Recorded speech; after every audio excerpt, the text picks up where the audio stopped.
సురేష్ గారు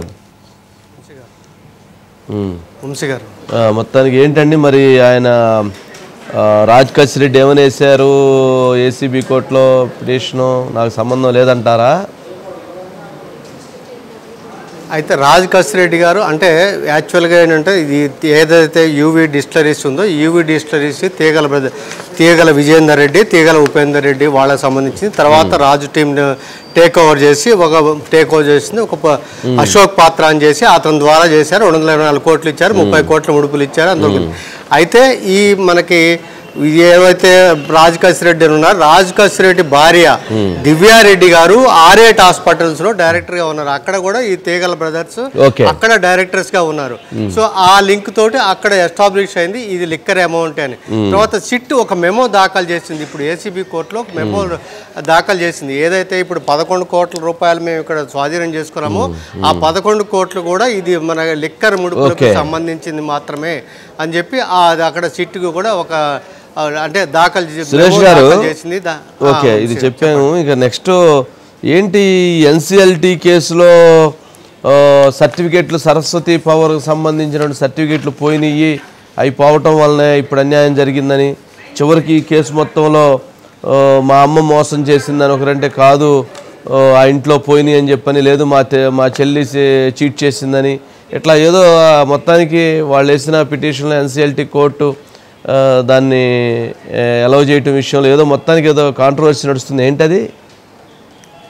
వంశీ గారు మాతృహృదయం క్షోభ అంటే బయటికి చెప్పలే కానీ మాతృహృదయం క్షోభ ఏదైతే సరస్వతి పవర్లో విజయ రాజశేఖర రెడ్డి గారి పేరు మీదకి బదలాయించిన 51.01 షేర్లను తిరిగి మాకు ఇవ్వాలి. మోసపూరితంగా ఈ షేర్లని షర్మిల గారు చేయించుకున్నారు. అంతిమ లబ్ధి ఓనర్ బెనిఫిషియరీ షర్మిల గారు కాబట్టి అని చెప్పి ఎన్సీఎల్టీలో జగన్మోహన్ రెడ్డి గారు పిటిషన్ దాఖలు చేశారు. దాని మీద ఎన్సీఎల్టీ ఆర్డర్ జారీ చేసింది. ఏదైతే జగన్ గారు కోరారో జగన్ గారు కోరిన మేరకు అనుగుణంగానే, ఎందుకంటే చట్టబద్ధంగా ఈ ఫామ్స్ అనేది ఏదైతే మన అధికారికంగా షేర్ ట్రాన్స్ఫర్ ఫామ్స్ ఉన్నాయో ఆ ఫామ్స్ అనేవి లేవు కాబట్టి మేము దీనికి మనకి రద్దు చేస్తున్నాము, క్యాన్సిల్ చేస్తున్నాము చేసి వాళ్ళకి మళ్ళీ 51.0 పునరుద్ధరించమని చెప్పారు. ఆ ఆర్డర్లో చాలా సంచలన విషయాలు, మాతృహృదయం క్షోభించే విధంగా చాలా సంచలన విషయాలు ఏంటంటే విజయ రాజశేఖర రెడ్డి గారు కోర్టు దృష్టి తీసుకెళ్లారు. అదేవిధంగా మనకి ఇంకొక జనార్దన్ రెడ్డి, చారి గారు జనార్దన్ రెడ్డి గారు ఇద్దరు కోర్టు దృష్టి తీసుకెళ్లారు. ఏంటి అంటే ఆల్రెడీ ఒరిజినల్ షేర్ సర్టిఫికెట్స్ మీద సంతకాలు జరిగాయి. అవి మనకి ఇద్దరు కలిసిన తల్లి ఇక్కడ కొంతకాలం ఇక్కడ ఉన్నప్పుడు ఎక్కడైతే తాడేపల్లిలో ఉన్నప్పుడు జగన్ గారి వద్దనే ఆ షేర్ల ఒరిజినల్ షేర్ డాక్యుమెంట్స్ అనేది జగన్ గారి వద్దనే ఉన్నాయి.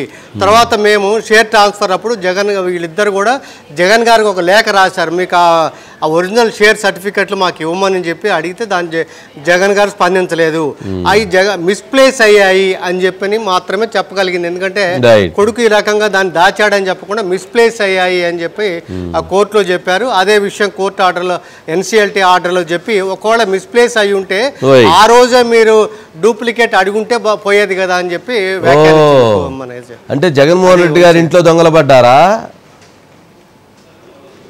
అదే ఇప్పుడు అదేంటంటే ఒకవేళ మీకు జగన్ గారు ఇవ్వలేదు, ఒరిజినల్స్ మీకు ఇవ్వలేదు జగన్ గారు అన్నప్పుడు మీరు డూప్లికేట్ అడగాల్సింది. ఆయన ఇవ్వనప్పుడు అంటే జగన్మోహన్ రెడ్డి గారు ముఖ్యమంత్రిగా ఉన్నప్పుడు జగన్మోహన్ రెడ్డి గారి ఇంట్లో దొంగలు పడ్డారనే కదా దాని అర్థం. అంటే ఎవరో విజయలక్ష్మి గారు చెప్పేదాని ప్రకారంగా అంతే, మాకు కనిపించలేదు కాబట్టి మిస్ప్లేస్ అయ్యాన్నారు, మేము స్పందించలేదు. తర్వాత ఇండియెంట్ ఆర్డర్స్, తర్వాత ఇందులో ఇంకో కీలక విషయం ఏంటంటే 3,07,00,000 రూపాయలు ఆవిడ పేమెంట్ చేసి కొన్ని share purchase order 2 share purchase ఆర్డర్లు ఉన్నాయి. స్పష్టంగా చెప్పారు. విజయమ్మకి చాలా పెద్ద కష్టం వచ్చినట్టే, అంటే చాలా క్షోభ అనమాట, చాలా పెద్ద క్షోభ. ఎందుకంటే ఆ డాక్యుమెంట్లు అక్కడ సంతకాలు పెట్టించుకున్న తర్వాత వాళ్ళ ఇంట్లో పెట్టిన తర్వాత అవి లేవు అని చెప్పని ఇప్పుడు మళ్ళీ దాని మీద ఇష్యూ చేయటం అంటే ఖచ్చితంగా అది చాలా చాలా ఇబ్బందికరమైన అంశమే. ఓకే సురేష్ గారు, నెక్స్ట్.